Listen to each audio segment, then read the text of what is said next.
Magandang araw muli mga kaibigan. Tingnan natin itong issue na nangyayari dito sa LRT1 Cavite Extension. No?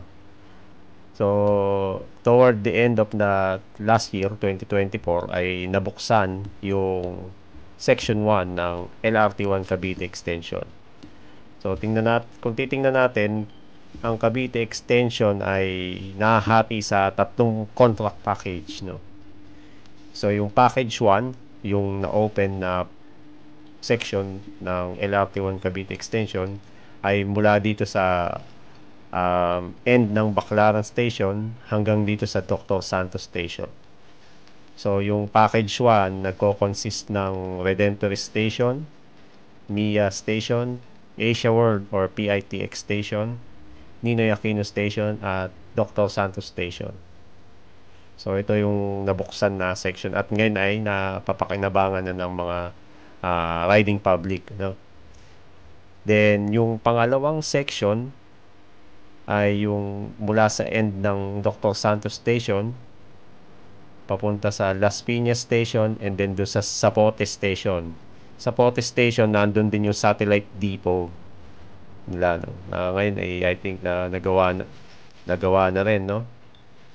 So, hanggang doon yung package 2. Yung package 3 naman ay mula dun sa end ng Zapote Station hanggang sa Niog Station sa may Bacoor, Cavite. So, ito yung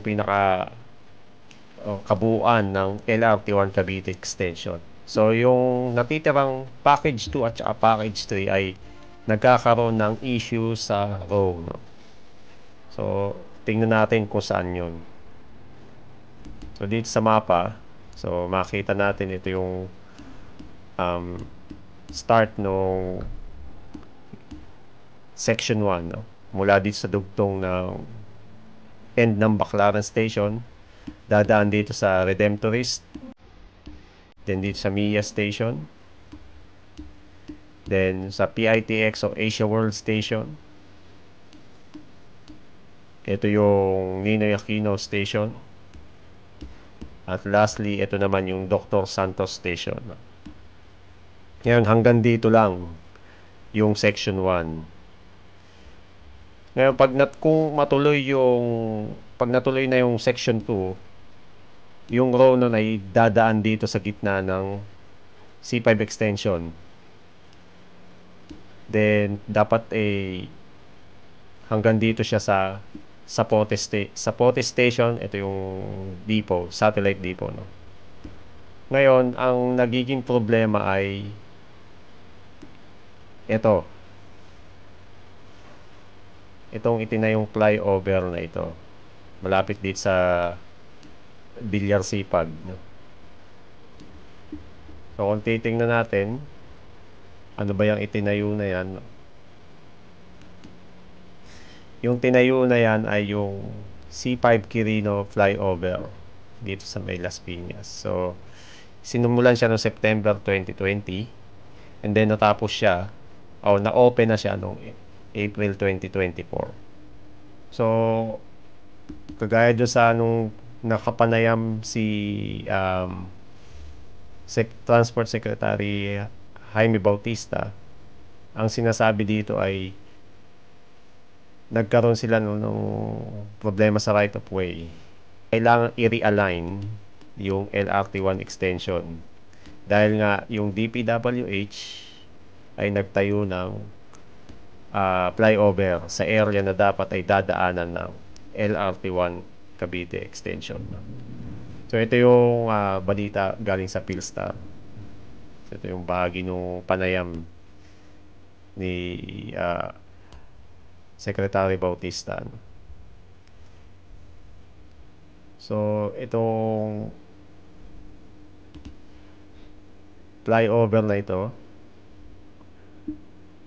na kung tutusin ay maikli lang siya, ito yung naging cause kung bakit ay kailangan magkaroon ng realignment ang Cavite Extension sa area na ito. No? So, kung titingnan natin, itong flyover na ito, tinayo siya dyan.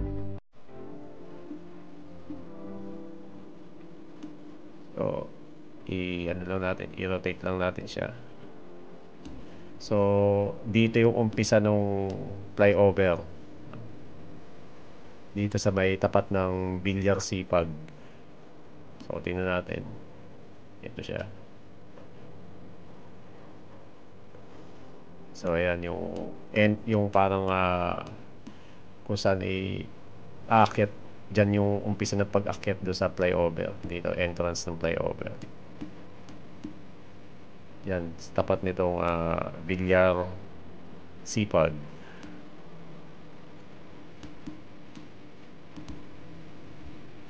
Yan, kung titingnan natin tong row na, then, i-overlay ko dito. So, ipapakita natin yung row na dapat ay tatahakin ng LRT1 Cavite extension.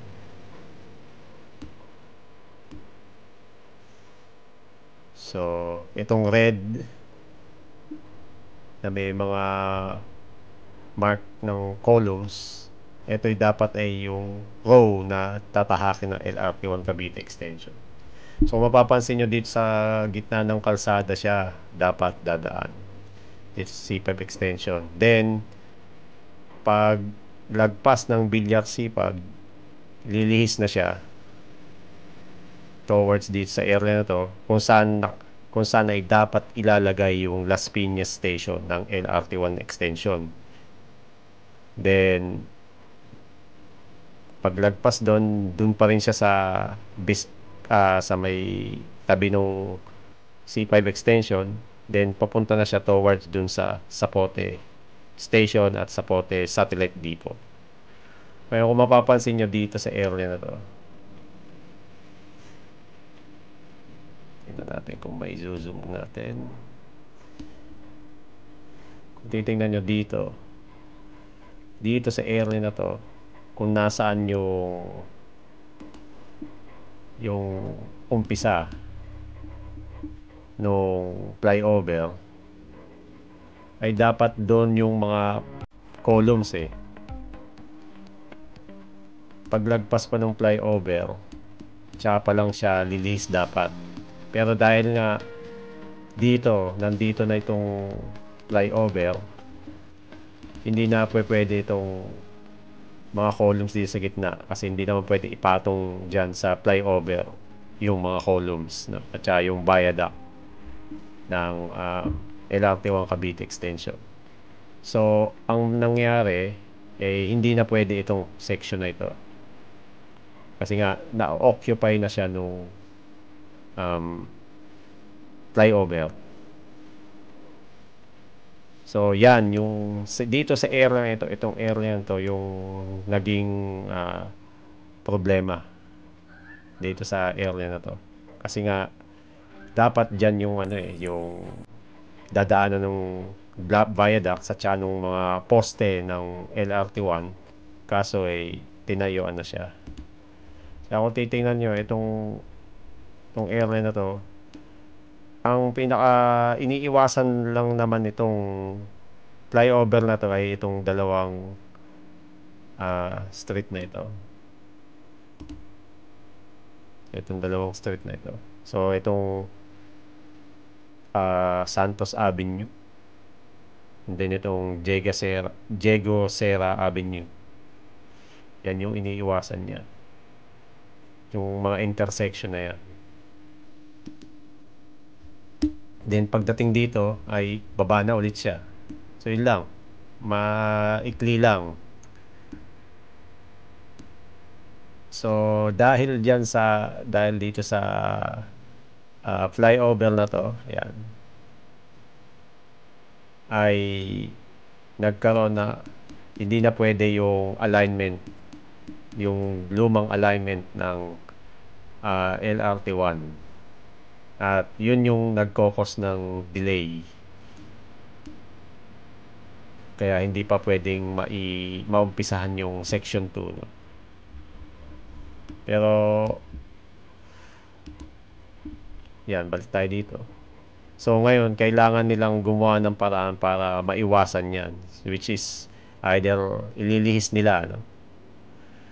Pwede rin kayang padaanin dito sa may waterway nito. Tingnan natin kung ano yung magiging solusyon ng ah, DOTR at ng ang mga proponents nitong LRT1 Cavite Extension, no, para masolusyonan ito. Hindi pa nila dinidisclose kung ano yung magiging final new alignment, no? Pero malaman natin yan in a future kung masusolusyonan nila yan. So, yon, kagaya nga nitong pinakita ko sa inyo, dahil dito sa itinayong flyover ay nagkokos ngayon ng delay. Na-delay ngayon yung section 2 at syempre yung section 3 na rin ng LRT1 Cavite Extension. Sana nga ay masolusyonan nila. At least kahit pa paano ito'y pinakita ko sa inyo para maintindihan din natin ano ba talaga yung naging problema, no? Kasi marami mga ah, haka-haka kung ano yung mga naging cause daw, no? Pero ito yung pinaka naging cause ng delay. Yang area, itong area lang na to. Yang area na malaking bagay. Maliit lang na area pero naapektuhan talaga niya yung road. So kailangan pa ulit nila mag-acquire ng panibagong road o right of way para mailihis itong area na to. So maaari na rin mabago pa lang ang location nitong station, no? So tingnan natin kung ganun nga ang mangyayari. Hindi pa natin masabi. So yun, anong anong masabi ninyo sa mga pangyayaring ito? Hopefully ay at least nabigyan kayo ng idea. Sana nga nagkaroon ng proper coordination man lang para sana naiwasan ito. Siyempre, dagdag cost ito dun sa project, no? Dahil sa nangyaring yan. Tuloy na delay yung project. So, yun lamang po, no? Maraming salamat po sa inyo.